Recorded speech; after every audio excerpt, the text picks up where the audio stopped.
Okay, this is how I prepare my dog's food. You may use a different system, you may use different ingredients. But a lot of people like to know what I do for my dogs, and this is the meal I provide them. This is how I provide it. This is a thing of rice, first of all. I have 10 dogs, so I need 10 cups of rice. I typically make 12 cups of rice, just as I'd rather give too much than too little. The argument is being made, well, cooked rice isn't raw. You're right. Cooked is not raw. It's a contradiction in terms. I call it raw because this is the most important thing in the diet, is the chicken, the yogurt, and the vegetables, and the eggs. Now, even the eggs are not raw, and I'll get into that in a minute, but if I want to make 12 cups of rice, I have 4 actual cups of rice and 8 additional cups of water, and it gives me 12 cups of rice. Okay. The chicken I get at Walmart.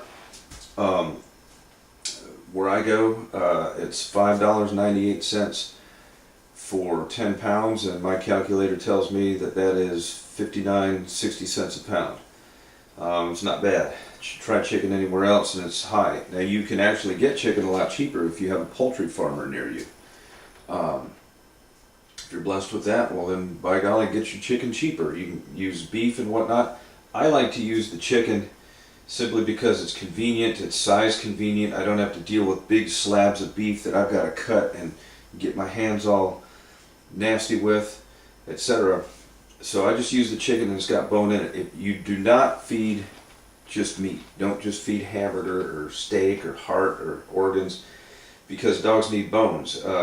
Meat provides phosphorus and nitrogen. Needs to be offset with calcium, and this is full of bones. And to those who say, well, gosh, the bones will really hurt my dogs and they'll splinter in their guts, nonsense. I say nonsense if it's raw. Now, when you cook bones, doesn't matter what kind, but when you cook them, you weaponize them. They get hardened, and then they can splinter and they can perforate a gut. Raw, however, they're a little more pliable. They digest immediately. So once again, not cooking it is preferred. Why do I cook the rice? As I said earlier in the DVD, if I feed just grain rice to the dog, it'll go out the same way as it comes in. So when you cook the rice, you make it valuable. Why do I add rice? It's low budget. I can get this very cheap at Walmart. You can go to restaurant supply houses and get rice really cheap. I just go to Walmart for convenience. I don't like driving more than I have to because I live way out in the middle of nowhere, and when I drive, it's a long drive to get anywhere. So I just go to Walmart. I get plenty of it, stock up on it. But it's a substitute for fats and oils. If you want to do better than this, get you some salmon oil, flax oil. Oils are better for dogs, but again, this is for convenience. This isn't going to hurt them. Even if you buy the most optimal canine kibbled feeds, you'll see brown rice, brown rice, brown rice, brown rice. You can get white rice. I get brown rice just because I can get it about as cheap as I can get the white rice, but it's just a filler. It's just to add calories. When you got a large group of dogs, you don't want them getting too skinny. So it's just a filler. That's all that it is a filler. It won't harm them. Rice is hypoallergenic. It's not going to cause any reactions like corns, wheats, barleys, things like that can cause allergic reactions. Dogs chewing themselves all the time, itching themselves all the time. The rice is not going to cause that to happen. So, as a matter of fact, to the rice, I even take this. This is nothing but a bunch of oil that came out. My girlfriend last night, she made a meatloaf. She got a bunch of hamburger and she cooked it. She made meatloaf for it. Well, guess what? This is all the fat and oil that was left over in the pan. Well, when this happens to you, again, a lifestyle switch, when this happens to you, rather than just dumping that oil out, I add it right to the rice. Don't want you fat thing. Doesn't want to come out so easy. That's what I do. And I take a nice big spoon and I mix it all in real good. Put this away. I just mix it up. Makes the rice taste better, makes it better for the dogs.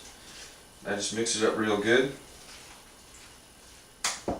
Just enhances the flavor and it provides additional calories. This is what dogs do like, is the oils for energy, and it's great for their coats. It makes their coats nice and glossy. That's really what dogs need. I'm a little cheap by using only rice, but I got a lot of dogs, so I do, but it's not going to hurt them.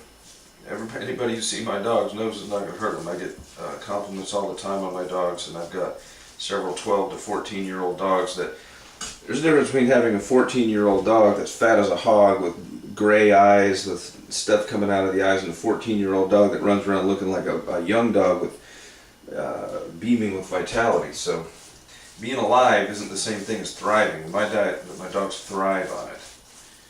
Okay, so mix that in real good. And we'll put this on here. I'll just put this over here. Okay, so we've got the chicken here in the sink.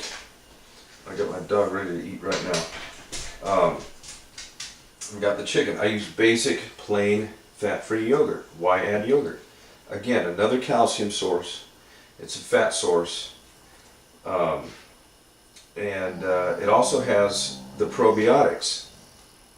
And what that does is it aids in the digestion. It has a little bacteria